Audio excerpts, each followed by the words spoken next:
భద్రాచలం నుంచి 35 కిలోమీటర్ల ప్రయాణ అనంతరం మనం వచ్చాం పవిత్ర గోదావరి నదీ తీరంలో ఉన్నటువంటి పర్ణశాలకి. ఈ ఆలయం చాలా ప్రత్యేకమైంది. స్వయంగా సీతారాములు విడిది చేసినటువంటి ప్రాంతం ఇది.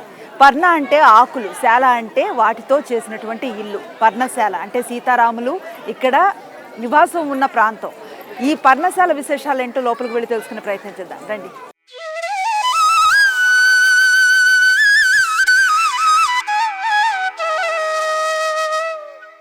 పద్నాలుగేళ్ల వనవాసాన్ని సీతారాములు ఇక్కడే పూర్తి చేశారని చెప్తోంది స్థల పురాణం. మనం ఉన్నాం పర్ణశాలలో. ఆనాడు జరిగిన ఘటనల్ని నేటికి కంటికి కట్టి చూపించేలాగా ఆ జ్ఞాపకాలన్నింటినీ సజీవంగా ఉంచింది ఆలయ దేవస్థానం. ఇక్కడ మనం చూడొచ్చు స్వామి అమ్మవార్లు ఏ కుటీరంలో నివాసం ఉన్నారు, ఏ విధంగా ఉండేవారు, వారి అన్యోన్య దాంపత్యం ఏంటి, ఏ పరిస్థితుల్లో రావణాసురుడు అమ్మవారిని ఇక్కడి నుంచి అపహరించాడు లాంటి చిత్రాలు చూపరులను కట్టిపడేస్తూ ఉన్నాయి.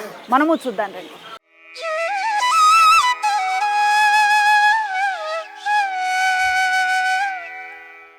పర్ణశాలలోకి అడుగు పెట్టగానే మనకి స్వామివారి పాదాలతో పాటు బంగారు జింక పాదాలతో ఉన్నటువంటి ప్రతిమ మనకు కనబడుతుంది. అందరూ భక్తులు ఇక్కడికి వచ్చి ససాక్షంగా స్వామివారి పాదాలని ఆశ్రయించినట్లుగా భావించి ఇక్కడ నమస్కారం చేసుకోవటాన్ని మనం చూడొచ్చు.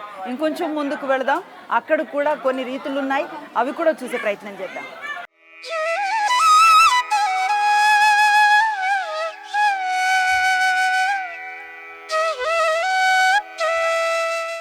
మారీచుడి మాయావేషానికి ముగ్ధురాలైన సీతమ్మ తల్లి బంగారు లేడి కావాలని రాముణ్ణి వేడిందిట. రాముడు ఆ బంగారు లేడిని వేటాడుతూ వెళ్ళగానే కొంతసేపటికి హా లక్ష్మణ అన్న అరుపులు వినిపించాయట. అప్పుడు అమ్మవారు బయటకు వచ్చి, లక్ష్మణ, మీ అన్నగారి అరుపులు వినిపిస్తున్నాయి, నువ్వు వెళ్ళి కాపాడవయ్యా అని అడుగుతుంది.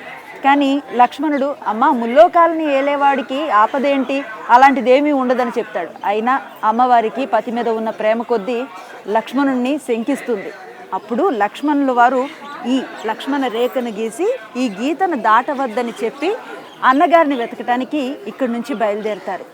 ఆ మొత్తం దృశ్యాన్ని, ఆ మొత్తం కథని మరొకసారి మననం చేసేలా ఇక్కడ ఏర్పాటు చేసినటువంటి చిత్తరులు ఏవైతే ఉన్నాయో ఇప్పటి కాలం నుంచి అప్పుడు జరిగిన సన్నివేశాన్ని ఊహించుకునేలా మనల్ని నడిపిస్తున్నాయని చెప్పచ్చు.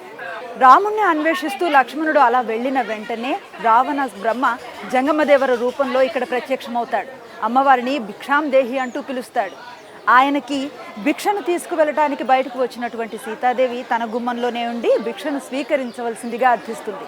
కానీ జంగమదేవుడిని అవమానపరచటం సవ్యమేనా అనేసి ఆమెని బయటికి రప్పిస్తాడు రావణాసురుడు.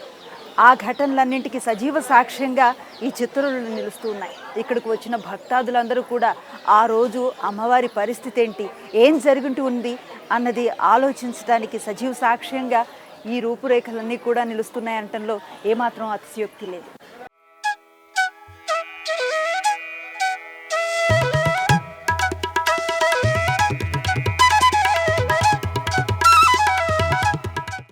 లక్ష్మణ రేఖను దాటి జంగమదేవరకు భిక్షను ఇవ్వటానికి సీతమ్మ వారు కాస్త ముందుకు రాగానే రావణ బ్రహ్మ తన నిజరూప స్వరూపాన్ని సాక్షాత్కరింపజేస్తాడు. దాంతో 10 తలల రావణ బ్రహ్మను చూడగానే అమ్మవారు మూర్ఛిల్లి అలా పడిపోతుంది.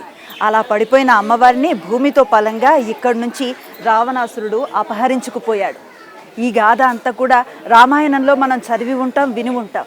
కానీ ఇక్కడికి వచ్చే భక్తులకి అదంతా ఒకసారి సజీవంగా అనిపించేలాగా, అప్పుడేం జరిగిందో ఒకసారి కాలానికి ఎదురెళ్ళి చూడగలిగేలాగా మలిచిన ఈ విగ్రహాల తీరుతెన్నులన్నీ కూడా రామాయణంలో మనము ఉన్నామా అనే భ్రమను కల్పిస్తాయి.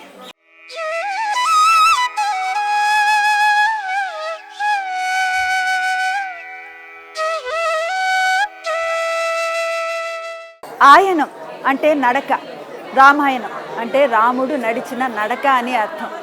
శ్రీ మహావిష్ణువు దశావతారాల్లో ఏ అవతారానికి కూడా ఆయనం అన్న పదం మనం విని ఉండం. కేవలం రామాయణానికి మాత్రమే ఆ పదం వర్తిస్తుంది. ఎందుకంటే రాముడు మానవ జన్మనెత్తాడు. ఈ జన్మలో ఉన్నటువంటి కష్ట సుఖాలన్నీ అనుభవించాడు. ఎక్కడా తాను దైవం అని ప్రకటించలేదు, దానికి తగ్గ నిదర్శనాలని చూపించలేదు. ఆయన అడుగు తీసి అడుగు వేస్తే ధర్మం, మరో అడుగు వేస్తే అది సత్యం. అందుకే అంటారు రామో విగ్రహాన్ ధర్మః అని. అందుకే పెద్దలు చెబుతారు రామాయణాన్ని ప్రతి ఒక్కరూ విధిగా చదవాలి. అది నరుడి చరిత్రగానే చదవాలి. ఎందుకంటే ఒక నరుడు సత్యం ధర్మం కోసం అంత నిష్ఠతో బ్రతికినప్పుడు మనం ఎందుకు ఆ సుగుణాలని మన జీవితానికి అలవర్చుకోకూడదన్న ఒక విఘ్నత మనలో కలగాలి అన్న ఉద్దేశంతో ప్రతి ఒక్కరూ రామాయణ పారాయణ చేయాలని పెద్దలు చెప్తారు.